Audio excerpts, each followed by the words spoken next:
Assalamualaikum, salam hormat dan salam sejahtera. Bertemu lagi dalam MG Flash 19 Julai bersama saya Irfan Yazid. Kita ke berita utama. Pihak yang menularkan ucapan Perdana Menteri semasa sesi soal jawab isu minyak masak paket bersubsidi cuba menanam kebencian kepada Datuk Seri Ismail Sabri Yaakob. Menurut Menteri Komunikasi dan Multimedia KCOM Tan Sri Anwar Musa, video yang ditularkan itu hanyalah separuh daripada jawapan rasmi yang diberikan Datuk Seri Ismail Sabri kepada Ketua Pembangkang Datuk Seri Anwar Ibrahim semalam. Saya ingin menyebutkan di sini bahawa selepas Yang Amat Berhormat membuat penjelasan yang begitu panjang dan jelas, telah ada pihak yang telah mengambil kesempatan dan telah membuat posting ataupun telah viralkan satu potong daripada ucapan Yang Amat Berhormat yang memberi gambaran bahawasanya Yang Amat Berhormat menyatakan adalah penjaja-penjaja kecil, penjual goreng pisang yang melakukan kesalahan. Ini adalah opposite ataupun bertentangan langsung dengan spirit jawapan yang telah diberikan kepada oleh Yang Amat Berhormat Perdana Menteri. Saya ingin menyebutkan di sini, perbuatan yang sedemikian adalah menyalahi peraturan dan undang-undang, yakni cuba menyebarkan berita dalam bentuk yang fake, separa benar, kerana diambil sedutan separuh yang membawa makna yang berlainan daripada maksud yang sebenar. Datuk Seri Anwar merujuk kepada penularan video pendek di TikTok yang menggambarkan Datuk Seri Ismail Sabri berkata penggunaan minyak masak paket bersubsidi oleh penjual goreng pisang di negara ini adalah satu kesalahan. Ini kerana minyak masak paket dikhususkan untuk penggunaan isi rumah sahaja dan bukannya sektor komersial termasuk penjaja.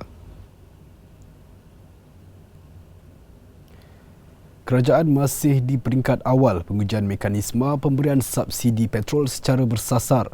Menteri Kewangan Datuk Seri Tengku Zafrul Aziz berkata pembangunan dan pengujian sistem itu dijangka memerlukan tempoh antara 3 hingga 6 bulan sebelum betul-betul bersedia untuk dilaksanakan di seluruh negara.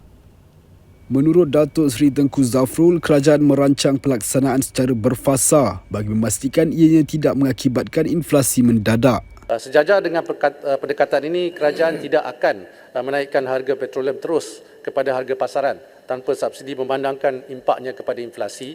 Walaupun harga RON 95 yang RM2.05 ini adalah lebih kurang 50% daripada kos harga sebenar tanpa subsidi. Dengan itu, strategi kerajaan adalah untuk memastikan pelaksanaan menggantikan subsidi secara pukal dengan kombinasi subsidi bersasar dan bantuan tunai itu mestilah dilakukan secara berperingkat.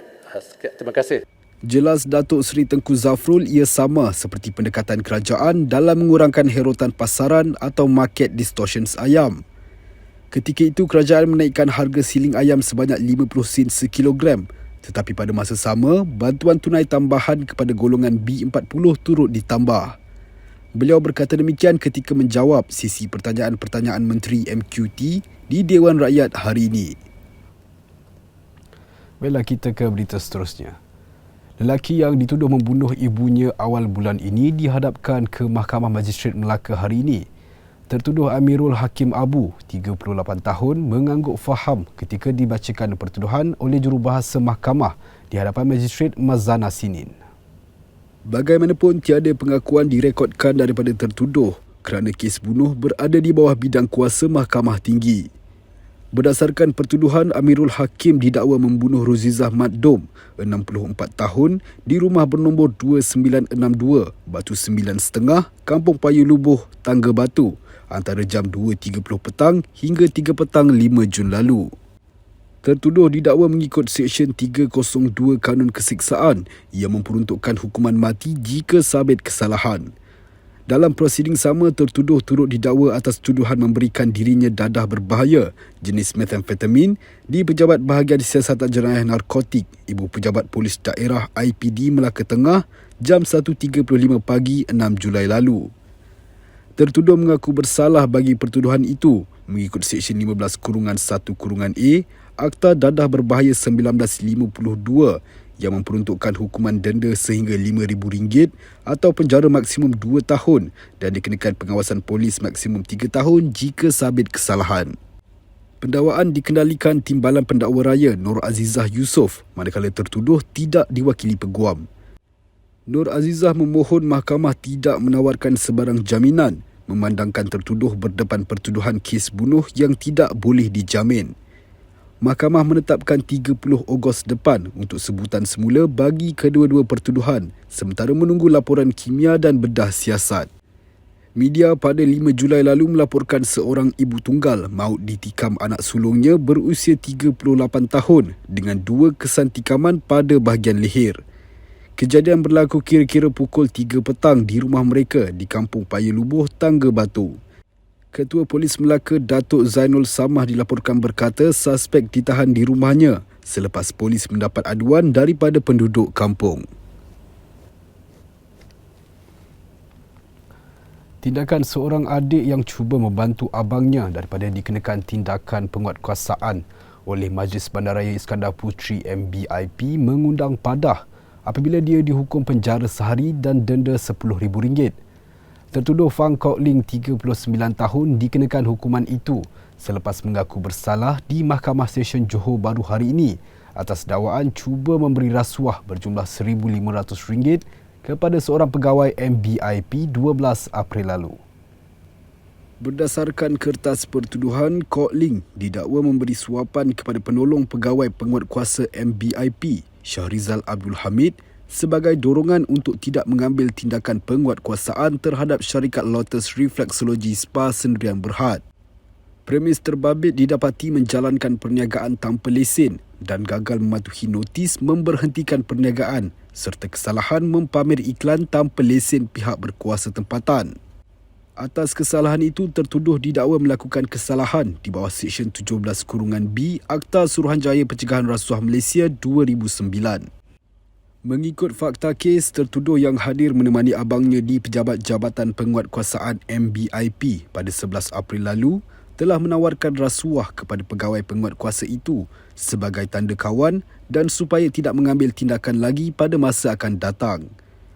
Walaupun ketika kejadian dia diberi amaran sebanyak 3 kali bahawa tindakannya merupakan satu kesalahan, tertuduh tetap menghulurkan wang RM1,500 itu sebelum meletakkannya di atas meja. Seorang pembantu tekong warga Indonesia yang juga merupakan orang kurang upaya OKU dijatuhi hukuman 10 tahun penjara oleh Mahkamah Tinggi Johor Bahru atas kesalahan menyeludup pendatang asing tanpa izin parti pada 20 Januari lalu. Hakim Mahkamah Tinggi Yang Arif Puan Nur Hayati Mat membuat keputusan itu selepas tertuduh Hermanda, 27 tahun, dari Indonesia mengaku bersalah atas pertuduhan selepas dibacakan jurubahasa mahkamah. Mahkamah memerintahkan hukuman bermula dari tarikh tertuduh ditangkap pada 20 Januari 2020. Terdahulu satu kejadian bot yang membawa seramai 27 orang parti dilaporkan karam di Teluk Ramunia pada 20 Januari yang mengorbankan seramai 8 orang mangsa dengan 2 daripada mangsa masih tidak dijumpai. Seramai 19 orang mangsa berjaya diselamatkan termasuk tertuduh yang ditangkap selepas siasatan dilakukan terhadap mangsa yang terlibat. Kes terbabit dikendalikan oleh Timbalan Pendakwa Raya Maritim Negeri Johor Yang Arif Tuan Azlan Buhari. Pertuduhan dibuat di bawah Seksyen 26A Akta Anti Pemerdagangan Orang dan Penyeludupan Migran 2007 kerana kesalahan penyeludupan migran dan dibaca bersama Seksyen 34 Kanun Keseksaan kerana telah bersama-sama menyeludup migran. Sekiranya disabitkan kesalahan, boleh dihukum penjara tidak melebihi 15 tahun dan boleh juga dikenakan denda atau kedua-duanya sekali. Baiklah, sekian dahulu MG Flash buat masa ini. Teruskan bersama kami untuk mengikuti perkembangan dari semasa ke semasa. Hanya di platform media sosial di Malaysia Gazette di Facebook, Twitter, Instagram dan YouTube atau melalui portal di www.malaysiagazette.com. Assalamualaikum dan salam hormat.